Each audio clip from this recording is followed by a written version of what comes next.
र यो अहिले भनौँ भने दार्जिलिङ पहाड तराई डुवर्समा यो पिपिएस राज्य स्तरीय र केन्द्रीय स्तरीय दुवै पक्षको एउटा पिपिएस गर्मी अलिकति चड्किरहेको छ।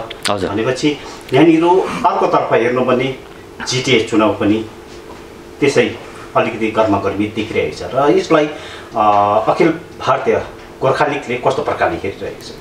नमस्कार। सबैभन्दा पहिला त आज राष्ट्रिय प्रेस दिवस अनि त्यसको निम्ति तपाईहरु सबैलाई शुभकामना दिन चाहन्छु। अनि जति पनि पत्रकारिता पेशासँग संलग्न हाम्रा मित्रहरू हुनुहुन्छ सबैजनाले जुन निष्पक्ष पत्रकारिता गर्नुहुँदैछ सबैले त्यसमा एउटा धन्यवाद दिन चाहन्छु। समाजमा एउटा राम्रो सन्देश र राम्रो एउटा कार्य गर्नुहुँदैछ तपाईहरुले।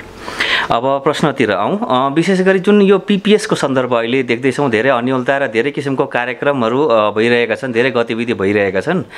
यसमा हामीले हेर्दाखेरि पहिला हामीले देखेका थियौँ 2019 को चुनावमा एउटा राष्ट्रिय राजनैतिक दलले आफ्नो मेनिफेस्टोमा हामी पिपिएस दिन्छौँ भनेर लेखेर यहाँबाट भोट जितेर गएका हाम्रा जनप्रतिनिधि सांसद थिए।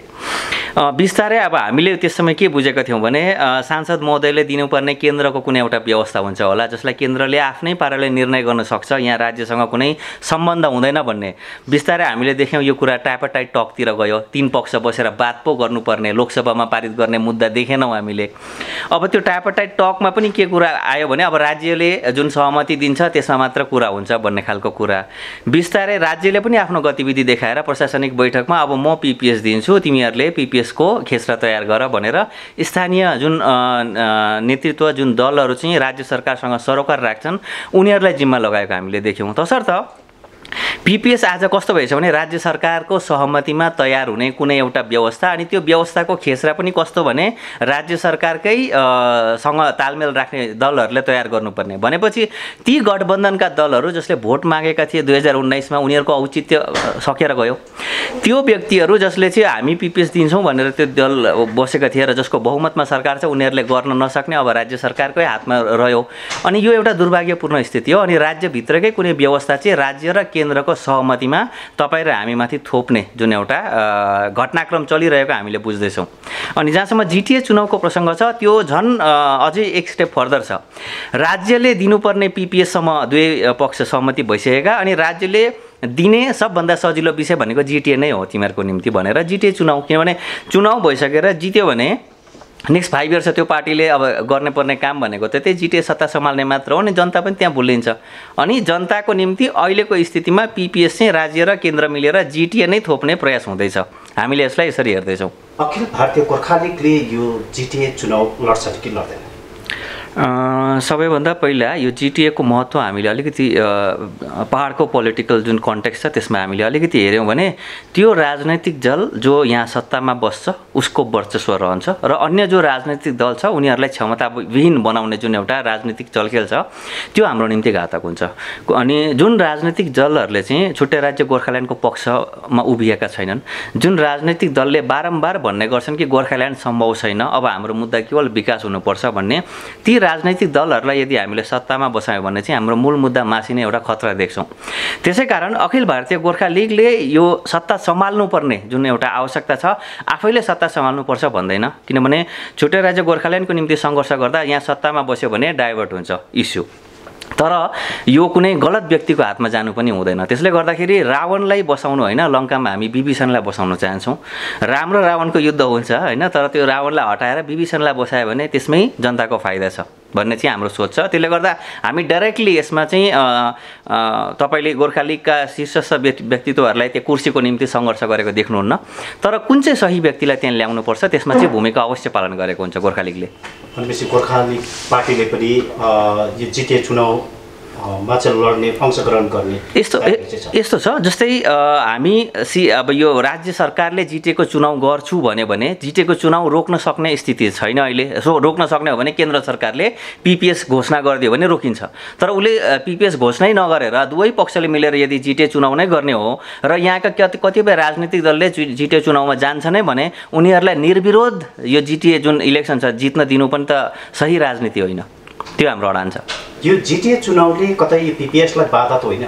हुँदैन, किनभने जिटिए चुनाव बेग्लै विषय भयो। जस्तै सोच्नुहोस् न, हाम्रो यो क्षेत्रमा पञ्चायत व्यवस्था छ, पञ्चायतमा पनि चुनाव हुनुपर्छ। हाम्रो यहाँ म्युनिसिपालिटी छ, म्युनिसिपालिटी पनि चुनाव हुनुपर्छ। हाम्रो यहाँ चलिरहेको व्यवस्था जिटिए हो, जिटिएको पनि चुनाव हुनुपर्छ। हामीले जुन पिपिएस केन्द्र सरकारबाट मागेको त्यो त छुट्टै राज्य गोर्खाल्यान्ड मागेको नि। अनि केन्द्र सरकारले कुनै पनि व्यवस्था यहाँ घोषणा गरिदियो भने डेफिनेटली यो जिटिए त तुरुन्तै खारेज भइरहेछ। या जिटिए भन्दा बेटर कुनै पनि व्यवस्था ल्याउँछ भने उनीहरूले घोषणा त गरोस्। आजको डेटमा स्थिति हेर्नुहोस् न, केन्द्रले पिपिएस भन्छ, 3 वर्ष बितिसक्यो, पिपिएस के हो त्यो समेत भनेको छैन। अनि स्थानीय व्यवस्थाको विरोध गर्नु भनेको त जनताको ट्याक्स, जुन जनताले ट्याक्स तिरिरहेको छ प्रत्येक विषय किन्दाखेरि त्यो ट्याक्सको दुरुपयोग होइन। त्यो पैसा हामीले, त्यो त अधिकार हो नि जनताको। आज जनताले ट्याक्स तिरिरहेको छ, सडक, शिक्षा, स्वास्थ्य सबै विषयमा सहुलियत पाउनुपर्ने। अनि त्यसको निकाय यदि सरकारले पञ्चायत गर्छ, पञ्चायतमा चुनाव हुनुपर्छ। त्यसको निकाय यदि म्युनिसिपालिटी भन्छ भने म्युनिसिपालिटी हुनुपर्छ। त्यसको निकाय जिटिए भन्छ भने जिटिए हुनुपर्छ।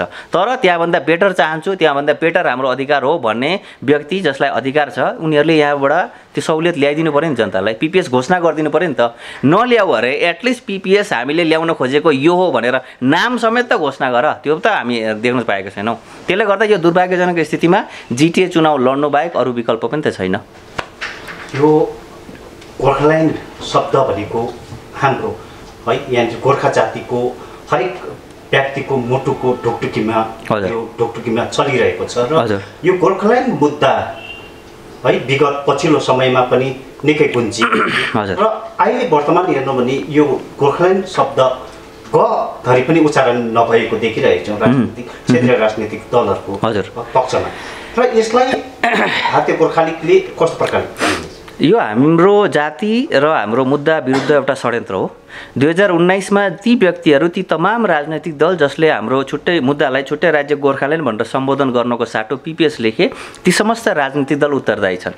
अनि ती तमाम राजनीतिक दलहरू जसले हिजो आज सेमिनार गरेर नि बैठक गरेर हामी अब राज्यलाई कुन पिपिएस बुझाउनुपर्छ भनेर भेला गर्ने कोसिस गर्दैछन् नि, गोर्खाल्यान्डको विकल्प तयार गर्ने जुन जनभेला गर्दैछन् नि। किनभने बैठक हुनुपर्ने भनेको गोर्खाल्यान्डको निम्ति रणनीतिमा हुनुपर्ने हो। हामी छुट्टै राज्यसम्म जानको निम्ति के रणनीतिमा चर्चा गरौँ भनेर सबैलाई आह्वान गर्नुपर्ने हो। त्यो नगरेर छुट्टै राज्यको विकल्प पिपिएस के तयार गर्न सकिन्छ भनेर जुन बैठक गर्दैछन् ती तमाम राजनीतिक दलहरू उत्तरदायी छन् हाम्रो अहिले मूल मुद्दा हराएर जानुमा।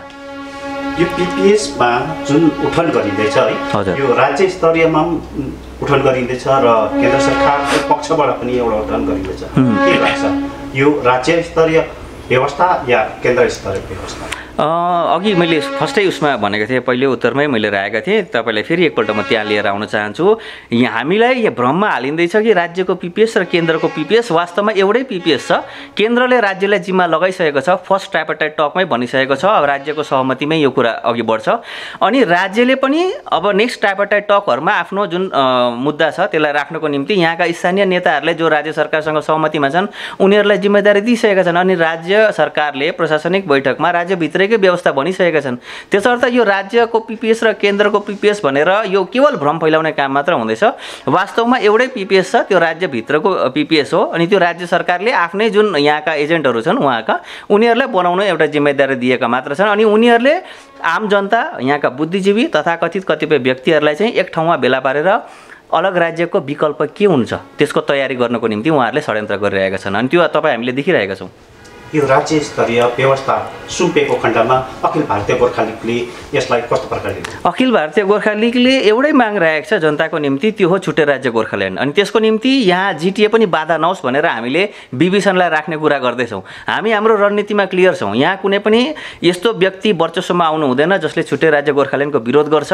अनि हाम्रो मूल मुद्दा छुट्टै राज्य गोर्खाल्यान्ड हुनाले गर्दाखेरि हामी यहाँको प्रशासनिक व्यवस्थामा डाइरेक्टली सहभागिता जनाउन पनि चाहँदैनौँ। त्यसले गर्दा दुईटा बेग्लै रणनीति रूपमा हामी गइरहेका छौँ। अनि कुनै पनि व्यवस्था जुन राज्यभित्रको व्यवस्था हुन्छ भने ती व्यक्तिहरूले जसले यो व्यवस्थाको वकालती गर्छन् या त्यसको निम्ति उहाँहरूले आफ्नो गतिविधि अघि बढाइरहेका हुन्छन् उनीहरूको सोझो द्वन्द्व गोर्खा लिगसँगै हुन्छ। किनभने हामीले देखिरहेका छौँ धेरै राजनैतिक दल केन्द्रसँग साँठगाँठ गरेर राजनीति गरिरहेका छन्। अनि केन्द्रले पिपिएसको जिम्मा राज्यलाई दिइसकेको छ। अनि राज्यसँग सहमतिमा रहने धेरै राजनीतिक दलहरूले राज्यभित्रकै व्यवस्थाको निम्ति चलखेल गरिरहेका छन्। अनि यो दुवै दल या दुवै पक्षका व्यक्तिहरूसँग सोझो प्रतिद्वन्दिता गोर्खा लिगको रहन्छ। अनि हामी छुट्टै राज्य गोर्खाल्यान्ड लिएर सङ्घर्ष गर्छौँ उहाँहरूसँग।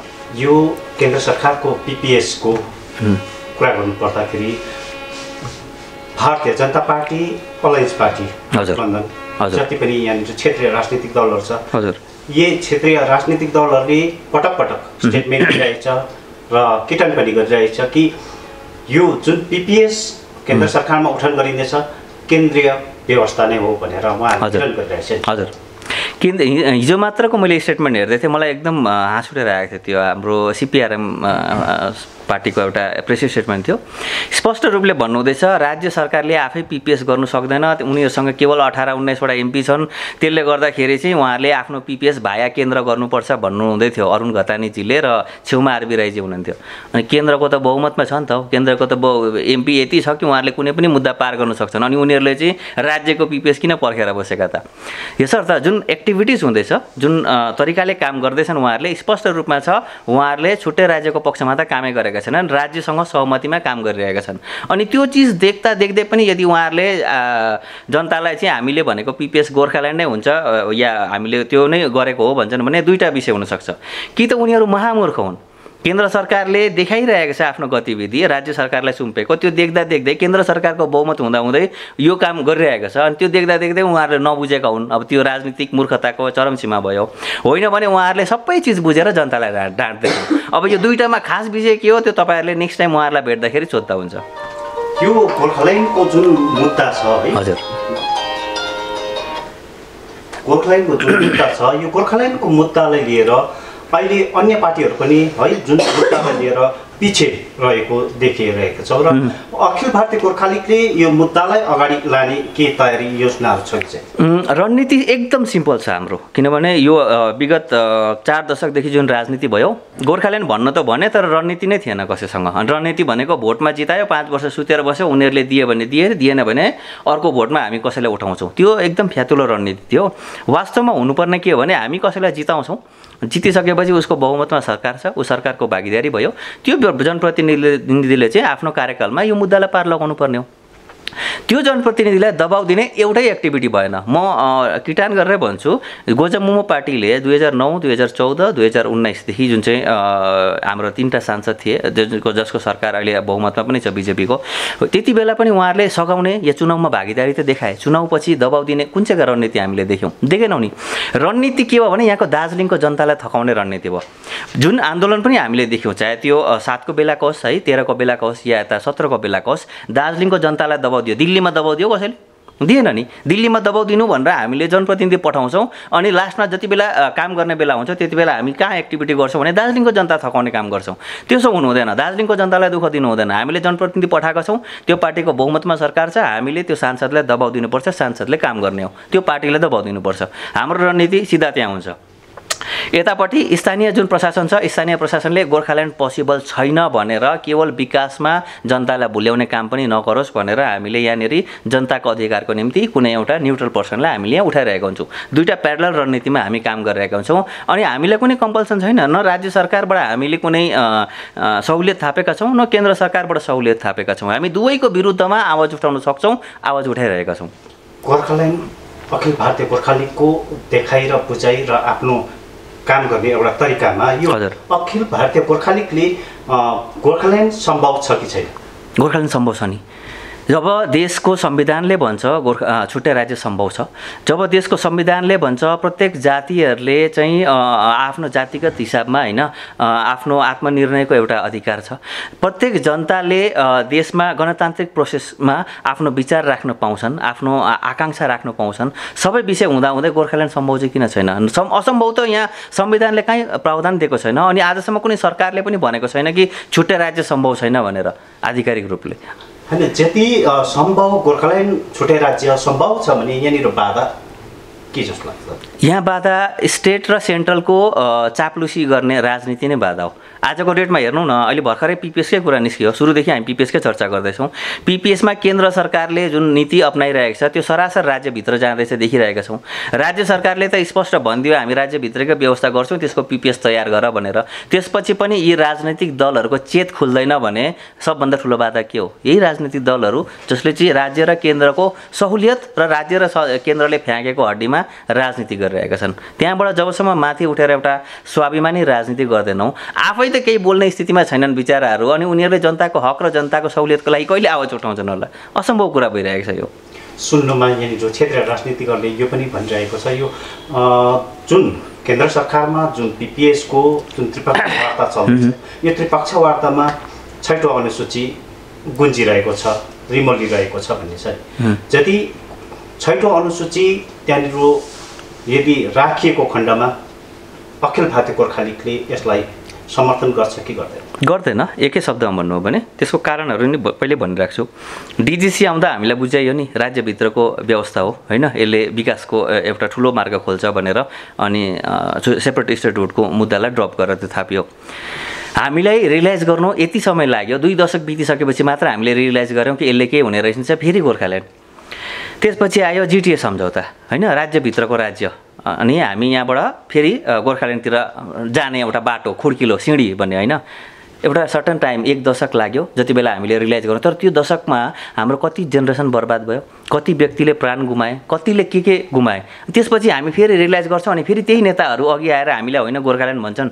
आज 6 सिड्युल पनि त राज्यभित्रको व्यवस्था हो, 6 सिड्युलमा पनि राज्य सरकारको हस्तक्षेप रहन्छ होइन। अनि त्यो रहिसकेपछि हामीलाई जुन राज्य सरकारले हस्तक्षेप गर्यो भनेर, जुन राज्य सरकारले हाम्रो यो भारत स्वाधीन भएको यति समयसम्म हामीले मौलिक अधिकारसम्म पाएनौँ भनेर जसको विरुद्धमा गएर हामी छुट्टै राज्य माग्दैछौँ, त्यही राज्य सरकारभित्रको व्यवस्था लिएर चाहिँ अब हामी कसरी चाहिँ सहुलियत र हाम्रो के भनौँ जनाकाङ्क्षा पुरा भएको कुरा गर्न सक्छौँ। यसले फेरि बाधा लिएर आउँछ, अनि फेरि 10 वर्षपछि हामी आन्दोलन गर्ने, फेरि 6 वर्षपछि आन्दोलन गर्ने, फेरि डिसेटिस्फ्याक्सन ल्याउने, फेरि नयाँ नेता जन्माउने कि होइन। अलरेडी एउटा राज्यभित्रको चिजहरू त चलिरहेको छ नि, हामीले ल्याउने भनेको अब बिसाउने होइन, सेपरेट स्टेटहुडको डाइरेक्टली डिमान्ड गरौँ न भन्ने विषय हो हाम्रो। त्यसले गर्दा 6औं अनुसूची आउँछ भने डेफिनेटली त्यसको विरोध गर्छौँ हामी। यो छुट्टै राज्य गोर्खाल्यान्डको लागि अखिल भारतीय गोर्खा लिगको पहल के रहनेछ? छुट्टै राज्य गोर्खाल्यान्डको निम्ति त्यही भनिहाल्यौँ। 2024सम्म हामीले कसैलाई भार बोकाएर पठाएका छौँ। एउटा गाडीको स्टियरिङ सिट, ड्राइभिङ सिटमा एकजना मान्छेलाई बसाइसकेका छौँ। कि त उसले ड्राइभिङ सिट छोडिदिनु पऱ्यो, छोड्दैन भने गाडी गलत दिशामा जाँदैछ भने उसलाई हामीले गाडी सही ट्र्याकमा लिएर आऊ भनेर भन्नु पऱ्यो। फिलहाल काम त्यति नै हो, रणनीति त्यही पालनामै जान्छ। अनि हाम्रो दबाउ केन्द्र सरकारपट्टि रहन्छ। केन्द्र सरकारको जो प्रतिनिधि छ यहाँ उसलाई हाम्रो दबाउ रहन्छ। किनभने याद गर्नुहोस्, कुनै पनि प्रोडक्ट हामीले किनभने डाइरेक्ट फ्याक्ट्रीमा दबाउ दिन सक्दैनौँ। त्यो गलत आयो, हामी ठगिएका छौँ भने रिटेलरलाई दबाउ दिन्छौँ। रिटेलर भनेको हाम्रो सांसद हो, यहाँका जनप्रतिनिधि, दिल्लीमा दबाउ दिने काम उनको, अनि त्यो प्रोसेस हाम्रो चलिबस्छ। अखिल भारतीय गोर्खा लिगलाई यो पनि एउटा आक्षेप पनि छ नि है, अखिल भारतीय गोर्खा लिग एउटा भित्रको एउटा एजेन्ट हो भनेर पनि एउटा लालसना पटक लगाइरहेछ। अनि जुन केन्द्र सरकारबाट उठन गरेको पिपिएस छ, यो बाधा पुर्याउनुको लागि अखिल भारतीय गोर्खा लिगले पटक कार्यक्रमहरू गर्ने गर्छ भन्ने छ, के छ? यस्तो छ, अब जुन व्यक्तिले लान्छना लागेका छन् ती व्यक्तिहरूले एउटै तथ्य राखेको पनि मैले आजसम्म देखेको छुइनँ। तपाईँहरू पत्रकार पेसामा धेरै वर्षदेखि हुनुहुन्छ होइन, कुनै एकजना पत्रकार समूह उहाँहरूले पनि एउटै प्रमाण राखेको पनि छ भने म राजनीति छोड्न पनि तयार छु, पहिलो विषय। दोस्रो विषय, कसैलाई प्रश्न गर्नु भनेको चाहिँ अर्कोको एजेन्ट भन्ने जुन राजनीतिक समीकरण र जुन एउटा राजनैतिक भ्रम र राजनीतिक प्रोपागान्डा थियो नि, त्यो 80-86 को दशकमा गइसक्यो। हाम्रा ती साथीहरूले होइन यता केन्द्र सरकारलाई प्रश्न गर्दाखेरि राज्य सरकारको एजेन्ट, राज्यलाई प्रश्न गर्दा केन्द्र सरकारको एजेन्ट भन्ने जुन तल्लो स्तरको राजनीति गरिरहेका छन्, त्यहाँभन्दा अलिक माथि उठ्ने सुझाव दिन्छु, तथ्य आधारित राजनीति गर्ने सुझाव दिन्छु। अर्को विषय जुन चाहिँ यहाँनिर आइरहेको छ, प्रश्न गर्नु चाहिँ जनताको मौलिक अधिकार हो। अनि हामीले प्रश्न केवल केन्द्र सरकारलाई गरेको छैनौँ नि, जब राज्य सरकारका एजेन्टहरू जुन यहाँ छन् उनीहरूको पनि काममा गल्ती देख्दैछौँ, हामीले त्यहाँ पनि प्रश्न गर्दैछौँ। इनफ्याक्ट राज्य सरकारले जति बेला प्रशासनिक बैठक गर्नुभएको थियो त्यसको लुपहोल्सहरू हामीले बेसी गऱ्यौँ। हामीले विरोध गऱ्यौँ कि राज्य सरकारको प्रशासनिक बैठकमा किन केन्द्र सरकार यो बीजेपीका जो एमएलएहरू छन् उनीहरू अनुपस्थित थिए, हामीले प्रश्न गऱ्यौँ उनीहरूले भन्दा पहिला। अनि सिमिलरली केन्द्रमा पनि जति बेला राज्य यो टिएमसीका र टिएमसीसँग संलग्न रहेका व्यक्ति एमएलए थिएनन्, त्यहाँ पनि हामीले प्रश्न गऱ्यौँ। हामी दुवै पक्षमा प्रश्न गर्दैछौँ। त अब दुवै पक्षले टिएमसीले हामीलाई बीजेपीको एजेन्ट भन्छ, बीजेपीले हामीलाई टिएमसीको एजेन्ट भन्छ। अब दुवैजना बसेर सल्लाह गरौँ हामी कसको एजेन्ट हो, त्यसपछि हामीले सायद यसको उत्तर दिनु सही मतलब हुन्छ होला। यो क्षेत्रीय राजनीतिक एउटा यहाँनिर पक्षमा जाउँ है, यो क्षेत्रीय राजनीतिकलाई हेर्नु भने यहाँनिर अहिले झन्डा समाउने र जनसमर्थन बटुल्ने होडबाजी चलिरहेको छ। हजुर, अखिल भारतीय गोर्खा लिग यस्तो पार्टी छ जसले कार्यक्रममा पछि रहेको छ, के कारण? हामीलाई लाग्छ, हामीले अघि भनिहाल्यौँ, रणनीति भनेको यहाँ केन्द्र सरकारमा रहेको दललाई दबाब दिनु हो। अनि तपाईँले याद गर्नुभयो भने अहिले केन्द्र सरकारमा रहेको दललाई दल चाहे सानै होस् गोर्खा लिग, दबाउ दिने एकमात्र दल गोर्खा लिग नै हो, कम्पल्सनमा छैन।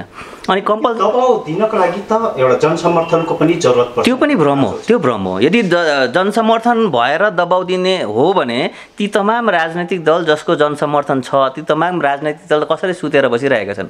एउटै दबाउको कार्यक्रम छैन। यहाँसम्म कि पोस्टर लगाउन धरि उहाँहरूले त्यो एउटा दुईटा पोस्टर कोही कोही बेला लगाएको देख्छौँ, जति बेला अन्यान्य कार्यक्रम हुन्छ त्यसको सपोर्टिभ। अदरवाइज उनीहरूले पहल गरेर आजसम्म दबाउ दिने कार्यक्रम गरेका छन्। गोर्खा लिगले त्यो कार्यक्रम गर्दैछ। अनि दबाउ दिनु भनेको बौद्धिक दबाउ दिनु छ। हामीले सडकमा लडी गर्दै त्यो ट्युबलाइट फुटाउने र कपाल खौरिने त्यस्तो खालको कार्यक्रम गर्नु हुँदैन। त्यो जमाना गइसक्यो। दबाउ दिनुको निम्ति सही ढङ्गमा तार्किक रूपले दबाउ दिनुपर्छ, बौद्धिक रूपले दबाउ दिनुपर्छ। अनि त्यो दबाउ दिनुको निम्ति 10 जना पर्याप्त छ, त्यति नै काफी छ। अनि हामीले त्यहाँभन्दा बेसी ठुलो टिम पनि चाहिएको छैन, किन जति ठुलो टिम त्यति तपाईँले फेरि त्यसको सपोर्ट सिस्टम लिएर आउनुहुन्छ। अनि घरि राज्य, घरि केन्द्रसँग सहुलियत, घरि कन्ट्र्याक्टरसँग सहुलियत, घरि यहाँको ठेका होइन टेन्डरहरू, अनि नाली झोडा, तपाईँ विकासतिर लाग्नु भयो नि त्यो कम्पल्सन नराखिकन स्वतन्त्र र स्वाभिमानी आवाज हुनु हो भने तपाईँले सानो टिमले बौद्धिक आन्दोलन गर्नुपर्छ। अनि गोर्खा लिगले त्यही मात्र गरिरहेको छ अहिले। तपाईँहरूलाई यो पनि आक्षेप छ नि, यहाँनिर जुन मुद्दा उठाउनुहुन्छ अखिल भारतीय गोर्खा लिगले जुन मुद्दा उठाउँछ दिल्लीमुखी उठाउनु पर्ने र दार्जिलिङमा उठाएर हुँदैन नि भन्ने पनि एउटा छ नि। दिल्लीमुखी चाहिँ तपाईँहरूको कार्यक्रम रहन्छ कि रहँदैन? त्यही मैले सायद अघि उत्तर गरेँ, त्यसको कन्टेक्स्ट अझै इलाबोरेट गर्नुपर्ने जस्तो लाग्यो। फ्याक्ट्रीमा कहिले पनि हामी जान्दैनौँ। There is always a system, चाहे त्यो डिस्ट्रिब्युसनको सिस्टम भनौँ, चाहे त्यो अन्यान्य विषयको सिस्टम भनौँ। दिल्लीमा हामीले जनताले जनप्रतिनिधि चुनेर पठाएको छ नि, त्यो जनप्रतिनिधिको काम चाहिँ के हो? दिल्लीमा गएर राजु विष्टको काम एक्ज्याक्टली के हो? दिल्लीमा दबाउ दिनु पनि हामी नै जानु भने राजु विष्ट चाहिँ घरमा सुतेर बस्दा भयो नि त। राजु विष्टजीले भनिदिउन् दिल्लीमा दबाउ दिन म सक्षम छुइनँ, गोर्खा लिगले दबाउ दिनुपर्छ, म घरमै सुतेर बस्छु भने म त्यहीँ गएर मतलब दबाउ दिउँला। तर जबसम्म राजु विष्ट चेयरमा छन्, मेरो काम त राजु विष्टजीलाई झकझकाउने हो नि त, किनभने उसलाई भोट दिएर पठाएको जनताले। अनि त्यो काम त च्यानल वाइज हुन्छ नि। म राजु विष्टलाई बोयकट या बाइपास गर्न थालेँ भने त उसको भेल्यु के रह्यो त? राजु विष्टको इज्जत बचाउनु पनि मैले राजु विष्टलाई दबाउ दिएको। यसलाई यसरी हेरौँ, मैले राजु विष्टजीलाई छोडेर आफ्नै डेलिगेसन दिल्लीमा गएर मिटहरू मन्त्रीहरूसँग गर्न थाल्यो भने त्यो व्यक्तिको के भेल्यु रह्यो? उसले आफ्नो इज्जत, उसले आफ्नो गरेको काम के देखाउँछ जनतालाई? अनि उसको इज्जतको लागि पनि हामीले उसलाई दबाउ दिएको। यसलाई यसरी हेर्नुपर्छ।